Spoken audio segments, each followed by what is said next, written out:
പ്രസിദ്ധ തീർത്ഥാടന കേന്ദ്രമായ എടത്വ സെന്റ് ജോർജ് ഫെറോന പള്ളിയിൽ ഗീവർഗീസ് സഹദായുടെ തിരുനാളിന് തുടക്കം കുറിച്ച് കൊടി കയറി. പതിനായിരങ്ങളെ സാക്ഷി നിർത്തി വികാരി ഫാദർ ഫിലിപ്പ് വൈക്കത്തുകാരൻ കൊടി ആശീർവദിച്ച് ഉയർത്തിയതോടെയാണ് പെരുന്നാൾ ആഘോഷങ്ങൾക്ക് തുടക്കം കുറിച്ചത്. പ്രസിദ്ധ തീർത്ഥാടന കേന്ദ്രമായ എടത്വ സെന്റ് ജോർജ് ഫെറോന പള്ളിയിൽ ഗീവർഗീസ് സഹദയുടെ തിരുനാളിന് തുടക്കം കുറിച്ചു. ഇതിനോടനുബന്ധിച്ച് കൊടിയേറ്റവും നടന്നു.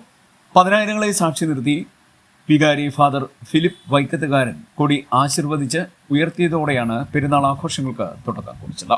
രാവിലെ 5:45 പ്രധാന ആൾത്താരയിൽ നടന്ന ദിവ്യബലിക്ക് ശേഷം പൊൻ, വെള്ളി കുരിശുകളുടെയും മെഴുകുതിരികളുടെയും മുത്തുക്കുടകളുടെയും അകമ്പടിയോടെ വിശ്വാസസാഗരത്തെ സാക്ഷിയാക്കിയായിരുന്നു ആശീർവദിച്ച കൊടി മുകളിലേക്ക് ഉയർന്നത്. പട്ടുനൂൽ കൊണ്ട് പിരിച്ചെടുത്ത കയറിൽ കൊടി മുകളിലേക്ക് ഉയർന്നതോടെ ഗീവർഗീസ് രക്ഷിക്കണമേ എന്ന ആയിരങ്ങളുടെ പ്രാർത്ഥനയും ഉയർന്നു.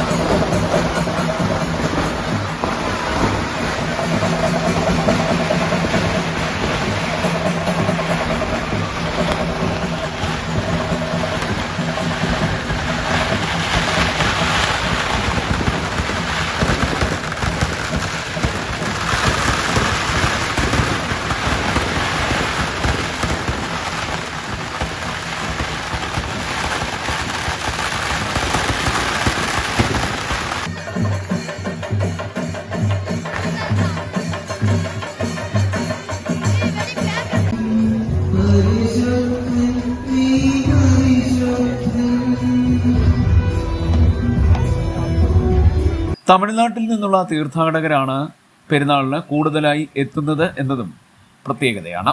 പ്രധാന തിരുനാൾ മെയ് 7-നാണ് നടക്കുക. CDNet news, Harippad.